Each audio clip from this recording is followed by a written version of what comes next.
Why is America's favorite grocery store secretly owned by a German billionaire family?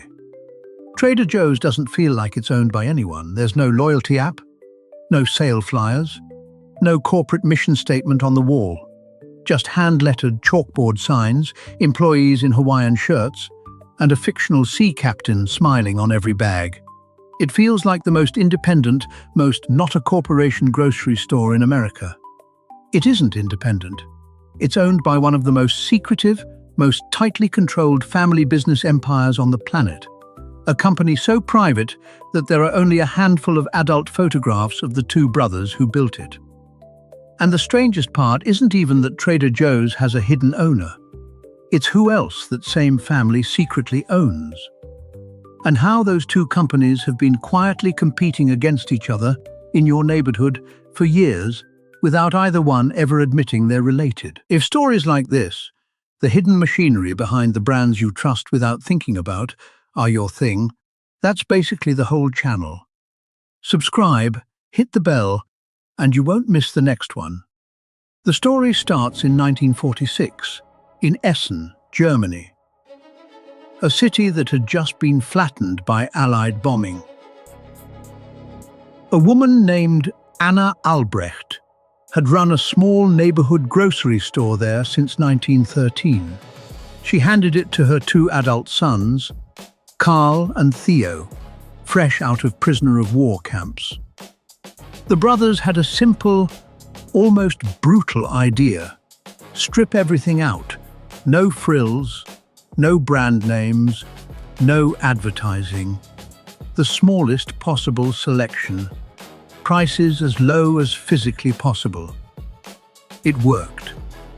By 1960, Karl and Theo had built that single shop into roughly 300 stores across Germany, under a name built from their own family.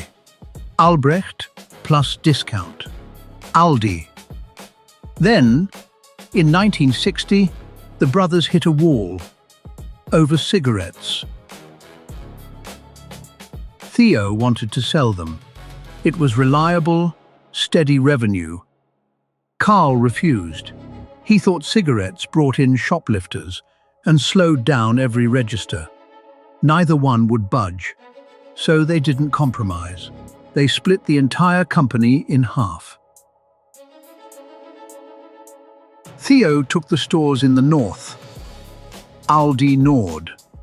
Karl took the stores in the south, Aldi Süd. The internal line between them still gets nicknamed the Aldi Equator. Two brothers, one company, split forever over cigarettes. 11 years later, in November of 1971, Theo Albrecht, now one of the richest men in Germany, was grabbed outside his own office at gunpoint and shoved into a car. He was held for 17 days, hidden inside a wardrobe in Düsseldorf, while his captors negotiated a ransom.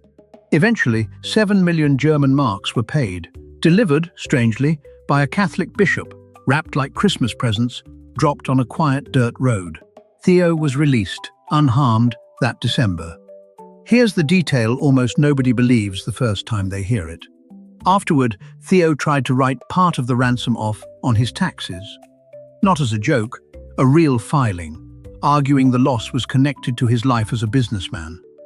A German court didn't buy that it was a normal business expense, but it did allow him to claim part of it as an extraordinary personal loss. One of the most dramatic kidnappings in post-war German history ended, in part, as a line on a tax return. The kidnapping reportedly hardened something that was already there. The Albrecht family, already famously private, became almost invisible. Multi-billionaires who drove modest cars, wore worn-out suits, and avoided cameras for the rest of their lives. Now here's where, an ocean away, an entirely different story was happening. One that, at the time, had nothing to do with Germany at all. In Southern California, a man named Joe Colomb had built a tiny, quirky chain of 19 grocery stores called Trader Joe's. Cheap wine, imported snacks, a nautical theme, employees who actually seemed to like their jobs. It was successful, but small, and in 1979, Colomb sold it. He sold it to Theo Albrecht, to Aldi Nord. The deal came with an unusual condition, one that would end up defining the next 4 decades. Nothing about Trader Joe's would visibly change. No Aldi branding, no announcement, no hint anywhere in the store of who actually owned it. Colomb stayed on as CEO until 1988, and Trader Joe's just kept being Trader Joe's. Quirky, small, independent feeling, while quietly, entirely belonging to a German discount grocery fortune that most of its own shoppers had never heard of. Here's the part that turns this from, interesting fact, into something genuinely strange. 3 years before Theo's company quietly bought Trader Joe's, his estranged brother, Carl, the other half of that 1960 split, had already brought his own company to America. In 1976, Aldi Süd opened its first US store in Iowa, under its own name. Plain, no frills, unmistakably Aldi. Normally, that would never happen. Aldi Nord and Aldi Süd deliberately avoid operating in the same country as each other anywhere in the world. It's practically a rule. The United States is the one accidental exception, which means right now, in this country, there are 2 grocery chains most shoppers assume have nothing to do with each other. One feels like a bargain warehouse. One feels like a beloved neighborhood secret, and they are run separately, without public acknowledgement of each other, by 2 branches of the same family who haven't spoken as one company since a fight about cigarettes in 1960. Somewhere, there is a strip mall in America with an Aldi on one end and a Trader Joe's on the other. And neither sign will ever tell you they're cousins. It's not an accident that stayed secret this long, either. Trader Joe's isn't owned by shareholders you could look up or a founder you could interview.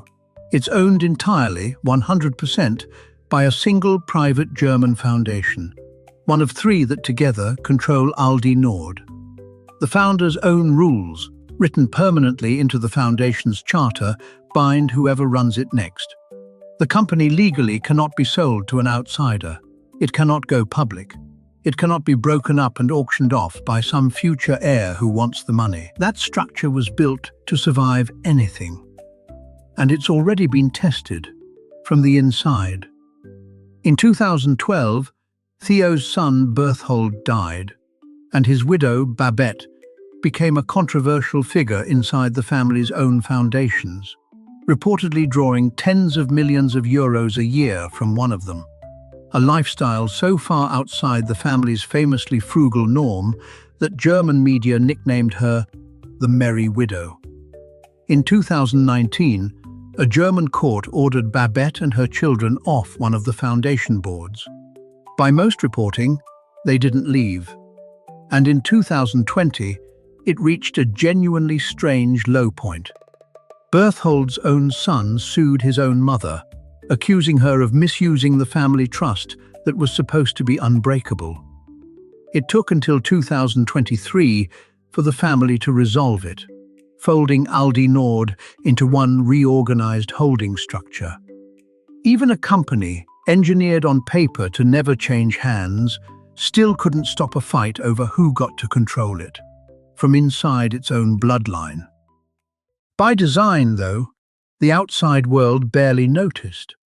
It stays exactly as private as the family that built it. So, why is America's favorite grocery store secretly owned by a German billionaire family?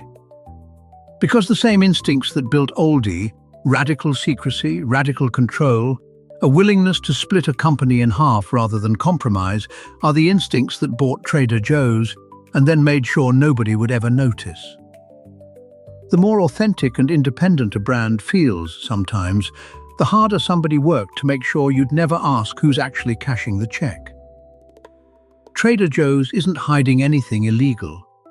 It's just proof that a brand's public personality and its real owner can be 2 completely different things. And most of the time, we never find out. Stay sharp, Stay curious. And always ask why, guys.